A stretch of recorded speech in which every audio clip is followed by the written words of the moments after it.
Welcome to the Infrastructure Podcast. My name is Anthony Oliver, and today's podcast is slightly different and rather special as we talk about Crash, the charity set up in 1996 to focus the philanthropic power of construction.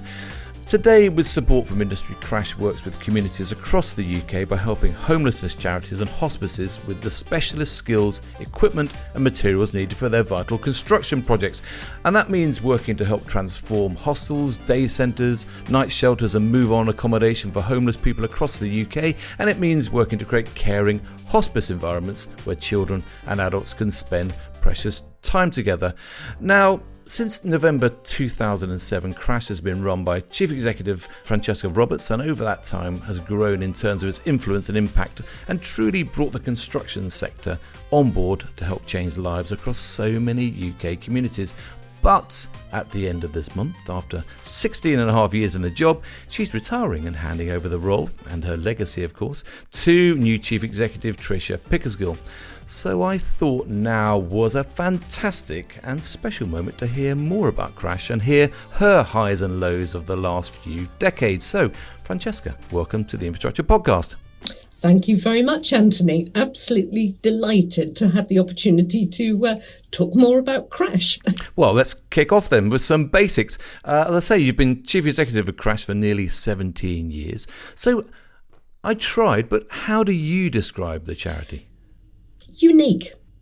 And very few charities really can say they are unique, but Crash is. We are the only charity that is providing the much needed professional expertise regarding construction and refurbishment, construction products and grants for construction projects for homelessness charities and hospices. And the reason that is so desperately important is because the hospices and the homelessness charities, they're brilliant. They're experts at delivering the services that are needed, but they are inexperienced usually when it comes to anything to do with buildings. And so much money can inadvertently be wasted.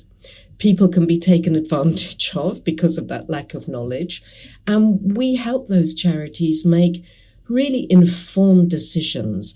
We help them create places that have an amazing impact on the people they're helping. And it helps them to make the very most of the money they have. Yeah. Well, they are, by their very nature, they are not used to doing construction projects. So really important that they were given all the help that we can give them. So how did it all start in 1996? I mean, what does Crash stand for? Well, all credit must go to the founder of Crash, who was Tony Dennison. And Tony was from the construction industry, and his wife was a ballet critic. And during the early 1990s, homelessness was, particularly in London, was just appalling. And there was a whole cardboard city down by Embankment. And walking back from the ballet in the evenings and seeing what was going on in that part of London, Tony just felt compelled to act, and he felt that the construction industry must in some way be able to help these people. And he started by Crash really helping with night shelters. So he would appeal to the developers who possibly had empty buildings and would negotiate short-term leases and then bring in the construction part of the industry and the suppliers and manufacturers to create short-term shelters. We've moved a long way in terms of the whole homelessness sector since then, and understanding, well, yes, it is one thing to take somebody off the street, but if you're putting them right back out there in the morning, it's not enough. And so things have progressed enormously since those times. And Crash, what does that actually stand for? Construction Industry Relief, Assistance and Support for the Homeless and Hospices Limited. Not exactly snappy. No. I think stick to Crash. Definitely stick to Crash. And when I did first come, I did ask the Board of Trustees, could we change the name? But I was told firmly no. So we are Crash. I seem to remember that. I seem to remember that discussion being around that time, yeah. Well, a few numbers. I mean, last year, Crash supported 44 homelessness and hospice construction projects for 36 charities, helping thousands of people now and in the future with support worth, I think, something like £784,000. I mean, how does that work in practice? How do you organise all that? It is so much more complicated than just writing a cheque. But you have to remember the impact and the results are so much greater, because you can give a charity a cheque, and with the best will in the world, if you haven't given them the intelligence on how to spend it, it can get used up very quickly and not produce many results. So the way that it works is that homelessness charities and hospices can apply to Crash for help. We spend a lot of time on the due diligence and assessment, and that includes us visiting every charity that applies to us that meets our criteria. And the reason for that is because there is just no substitute for going out, meeting people and seeing their building and what they want to get out of it. Right, yeah. Sometimes we've had what on paper look like fantastic applications. And when you get on site, you think, is this really the same building? And other times we've had an application. It's a bit lackluster, but it does meet our criteria. We get out. We find they are a fantastic charity. They just weren't very good at writing applications. Yeah. So there's just no substitute for doing that. And we are joined by young professionals who volunteer to be our project advisors, who are from usually they're project managers, surveyors, engineers, and they write the initial report, which helps us make the decision of whether Crash can go ahead and help them. Which I imagine is great experience for them, because it gives them a project to run. It gives them a bigger project than perhaps they would be doing in their normal job. Absolutely right. So from the get-go, we are providing a level of expertise for these charities they couldn't possibly afford. Yeah. Well, as I said earlier, you're retiring at the end of the month and handing over the reins to Trisha Pickersgill. I mean, how are you feeling about that? There is a certain sadness, I have to be honest, because I have just adored being with Crash. I've loved seeing how it's grown and developed. But you have to know in yourself when it's time to go. And I would like to go before people are wishing I'd gone. Heaven forbid. Well, let's talk a bit more about what Crash actually does. As I say, you've built long-lasting, significant partnerships with companies in the construction industry, delivering assistance in three ways mainly. And one is around professional expertise, one is about the supply of construction products, and the last one is around grants. So let's talk about the first one, and we touched on it there around this professional expertise. I think last year that was valued at around about £290,000. I mean, how does that happen? How do you find these usually young, I imagine, professionals that can work pro bono for you? Well, the companies who support us, there are two levels of support. So as a company, you need to decide, would you like to be a patron of Crash or would you like to be a supporter? And really, the one thing that differentiates that is that our patron companies make an annual donation of £9,500. And the supporting companies are not able to do that. In return, it means that our patron companies get the first opportunity to say whether they want to actively be involved in the projects as they come in or not. There is absolutely no compulsion for them to do that, or for how many. So some might actually be very involved and do 3 or 4 projects with us a year, and there are some who might do one or might not do any, and there is no pressure on that. And they will, once they've decided if they want to become a patron, they will put that message out through their company, and we know who we're meant to be dealing with. They will allocate somebody who is the connection for Crash. And so as the projects come in, and once we've done the due diligence and we know we're going forward with this charity and we know what they need, then we put out the request to our patron companies first and say, right, who might have... And we're usually putting together a design team to start with, and who will have this and who will have that. And the companies come back and say, yep, I'm up for this one. And, oh, no, that's not in the right geographical area for us, or not this time, thanks, but come back again. And you just, Yeah. it's like putting a jigsaw together in a way. Because I presume that on these projects, there will be professionals involved in, say it's an extension project for a hospice. There will be professionals on board who will be being paid. And there will be others who are doing it pro bono. And so how does all that kind of mesh together? Well, most of the work that Crash provides is pro bono or significantly discounted. And often the entire team comes from Crash. Oh, right. And sometimes because some of our patrons are contractors.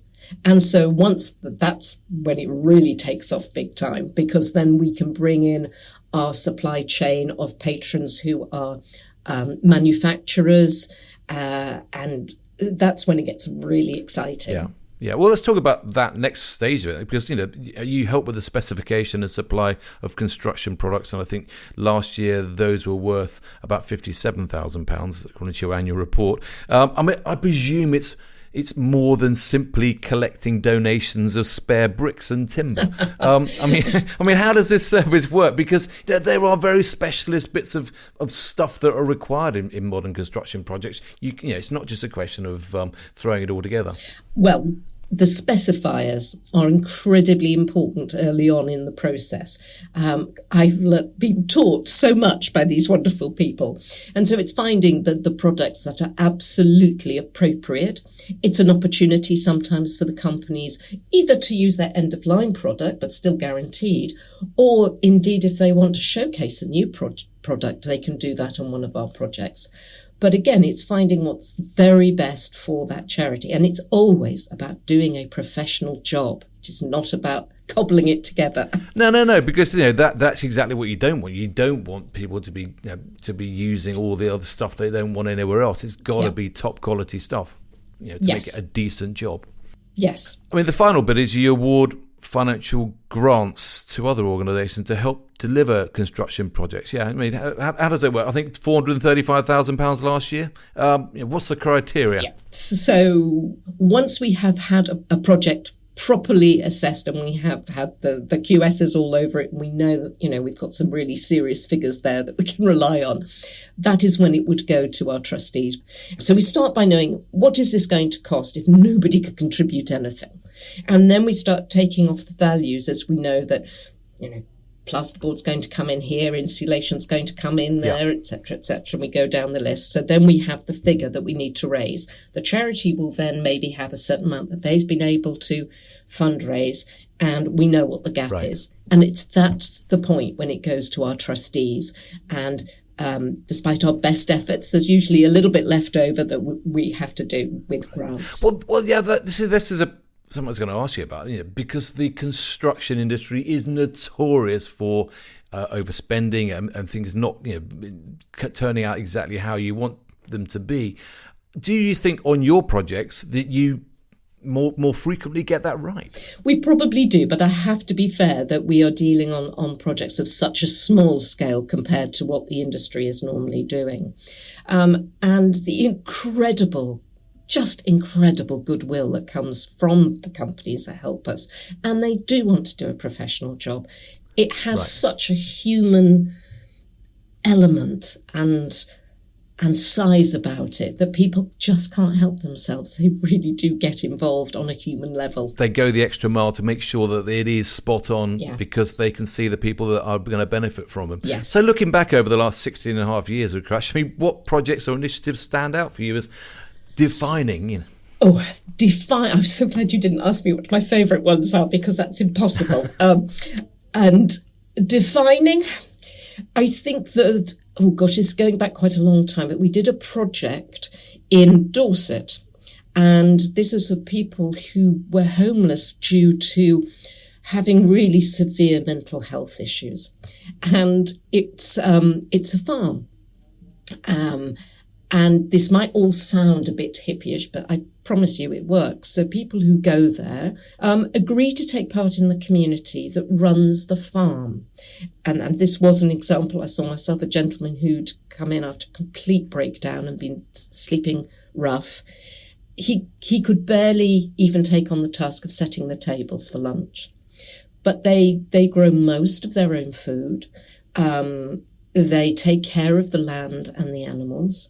And over time, that just gives them the space to heal and to regain some dignity and thought and have counselling. And that same person who couldn't set the table, I remember seeing him about 18 months later when he was about to go back to his family and to teach again. Wow. Yeah. Well, you're putting in place that small amount of infrastructure that kind of enables people to focus on what matters there. Sorry, I forgot to say, though, that what we did there was amazing. And it was the first time we'd really had one of the contractors to absolutely lead on this. And there was a whole strip of what had been old animal loose boxes. And they took them down, they demolished them. We had local architects. It was an area of natural, outstanding beauty. And they created these beautiful rooms where the horse boxes used to be, bedrooms plus community room, and some stables at the end for the cows. No. What's interesting is the way you describe that there is really kind of where the industry needs to be. You focus totally on the outcome, which is what we continuously say we need to do, and I suppose too often fail to do because we get bogged down in the actual mechanisms of the construction process. I mean, is that something which you're personally very proud of? Those outcomes, I suppose it is. Oh yes. It's. I'm also incredibly proud that Crash continues to accept applications of all different sizes, because it doesn't mean that the biggest project will have the biggest impact. Yeah. So we've just finished a project which was relatively small in a way, but it's for a day centre. Day centres are incredibly important in people's journey from the street back to being able to live and reconnect with society. A smallish job, refurbishing showers and the general areas so that it just looked welcoming and clean. That's going to have a massive effect, and not just this year, for years to come. Yeah. So, Francesca, is there any unfinished business with the industry or Crash? Or perhaps some regrets, some things you've not done? Not a single. Heaven forbid. Not a single regret. I have been so impressed by the industry. What they're prepared to do. They do have a real beating heart that sometimes they shy away from exposing. Yeah. But my goodness, when they say they're going to help you, they do get behind the charity and help. So, God, no regrets. I'm so glad I came to this charity. Unfinished business, there's always more to do. Always more to do. And it is complicated. So maybe, trying always to get the process as smooth as possible, to get the word out about Crash. If I had, it's not a regret, because it was, we can still get this working even better. But it would be that I sometimes feel we're still a bit of a well-kept secret. Yeah, well, the construction sector it's got a very long tail, isn't it? It's got a very long tail. So there's an awful lot of people involved. Let's talk a bit about your background to being doing what you're doing now. I mean, your background was originally in media as a floor manager for BBC News and Current Affairs. I mean, how did you end up doing what you're doing? How did you make that move from the BBC to the construction sector? My wonderful father, who just raised us kids to, not in any pious way, but to have a real sense of it's not about us. It's about what are you putting back in? Mm-hmm. What can you put back in? And it doesn't have to be huge. So when I was at the BBC, I was volunteering with a charity. And there came a very strange point, because I did love the job. It was incredibly interesting, and the line of progression would be that you'd become a director. But I just suddenly started realising I enjoyed my charity work more than I was enjoying possibly my paid work.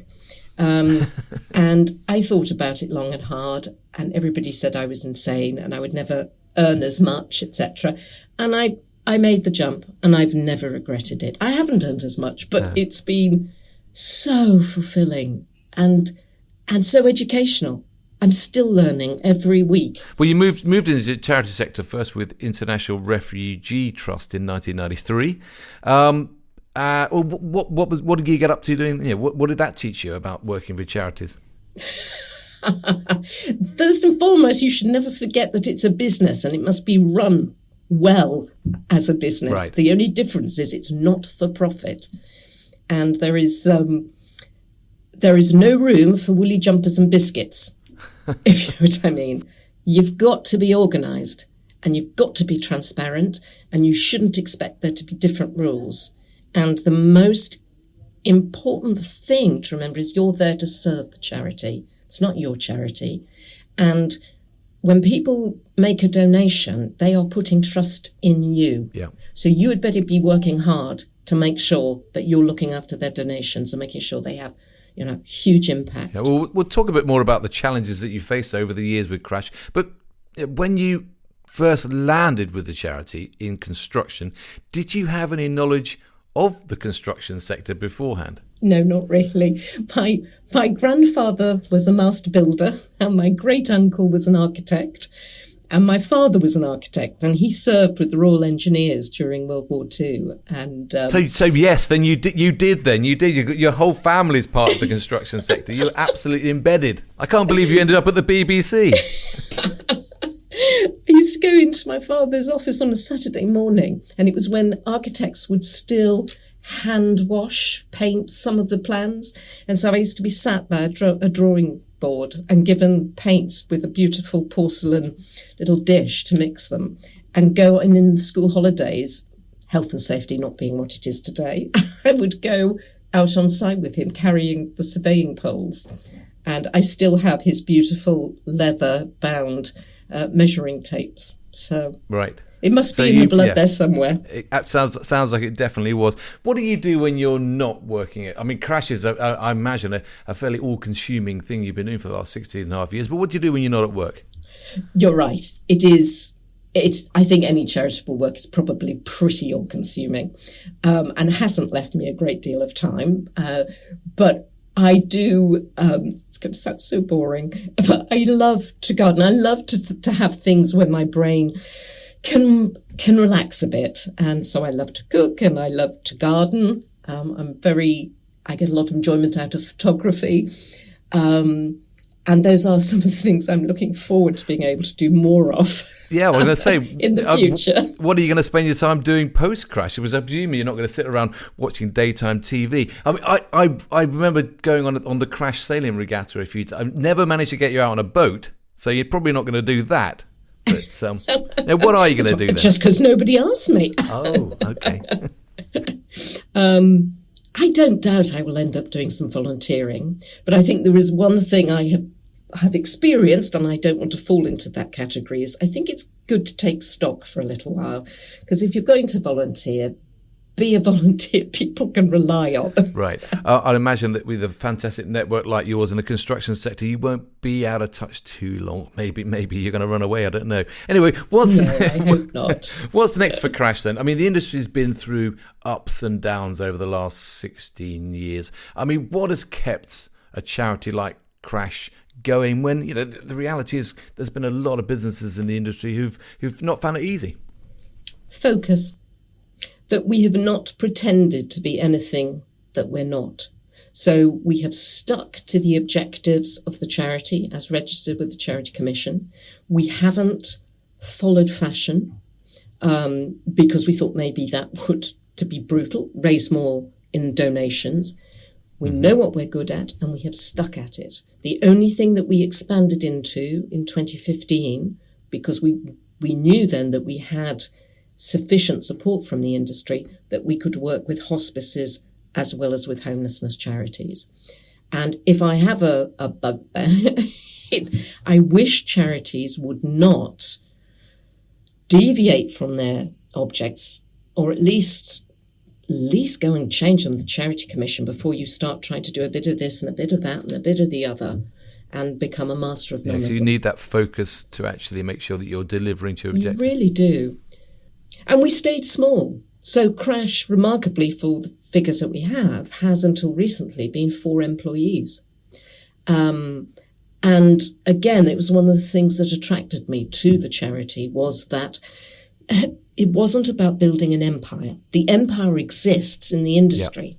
And our job at Crash is to leverage all of that expertise, those incredible products, the generosity.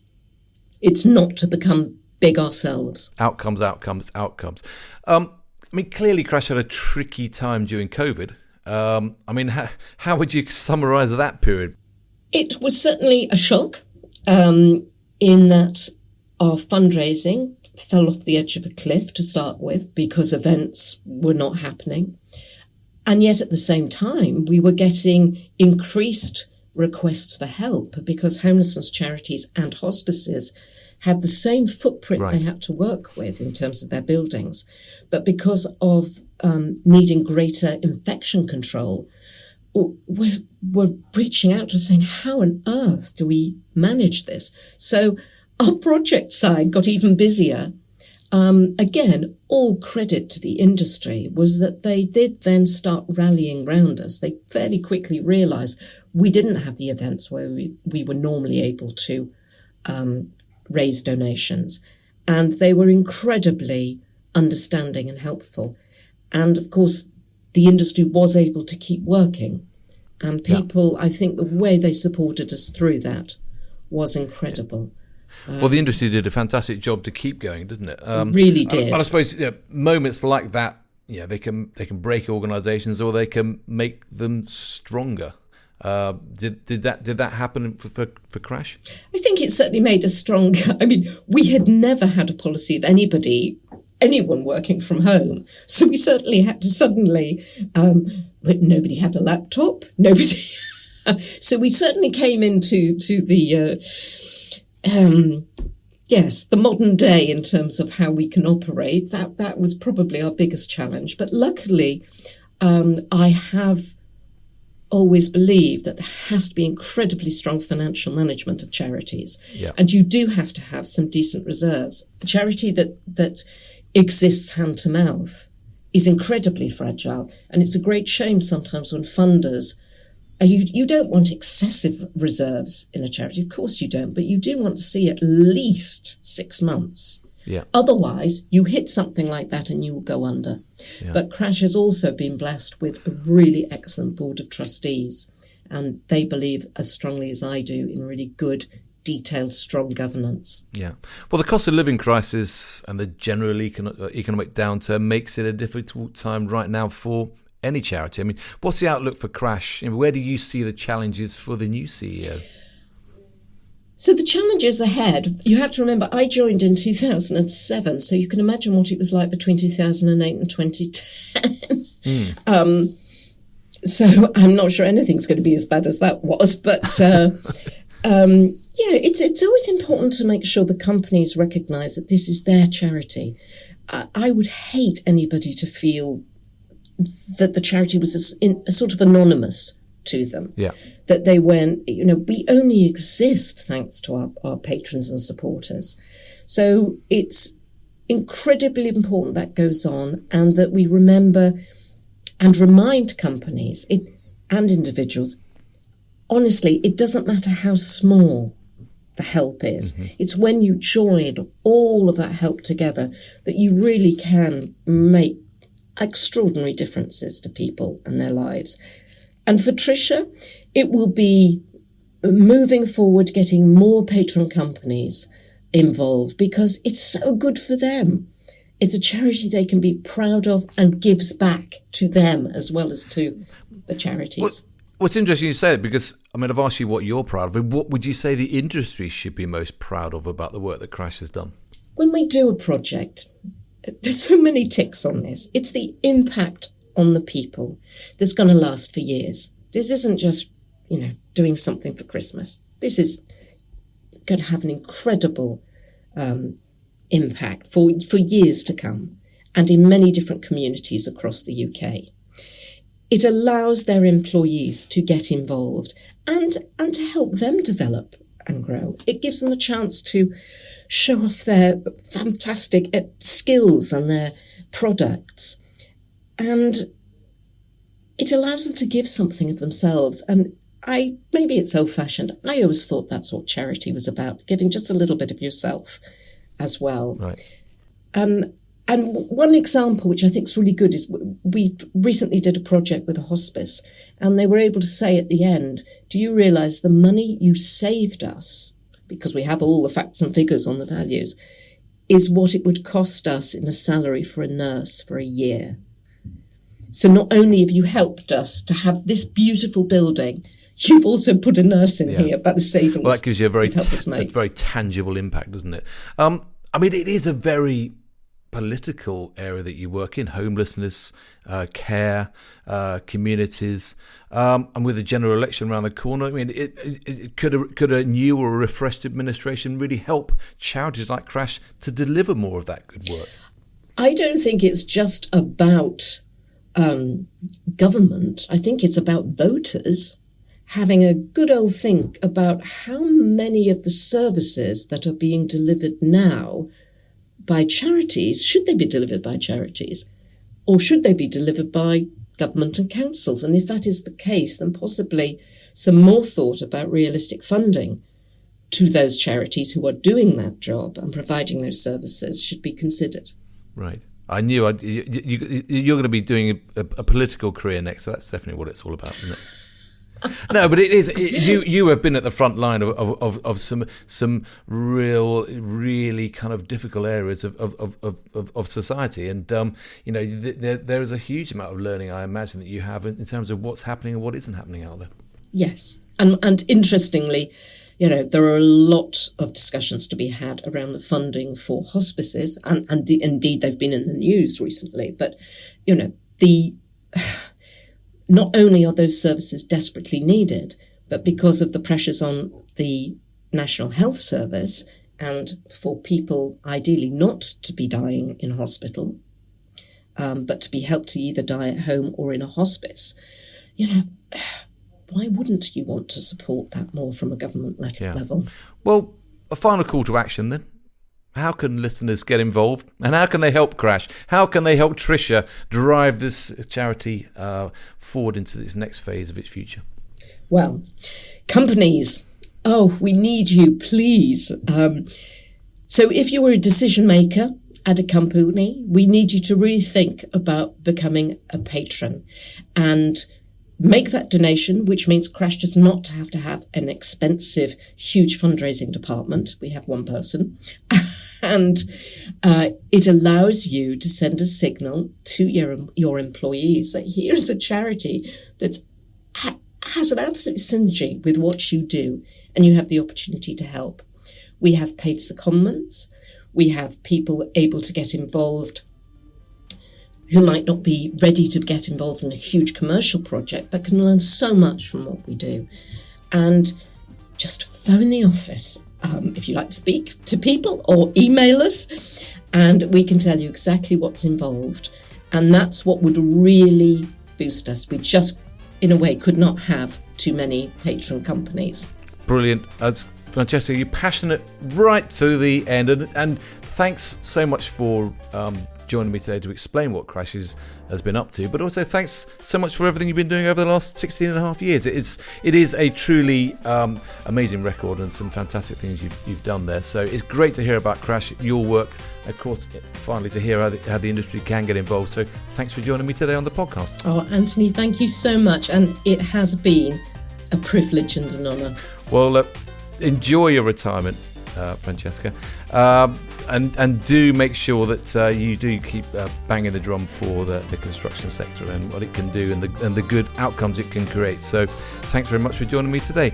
That's all we've got time for today, unfortunately, though we have got more from the Infrastructure podcast in the pipeline and more guests to talk to as we continue to probe the big issues and the really interesting, important issues faced across the sector. If you haven't done so already, do check out the Infrastructure podcast website, www.infrastructure-podcast.com, where you'll find background information, all the latest podcasts to listen to and to share. So thanks for joining us today, and thanks again to Francesca. I look forward to seeing you again very soon.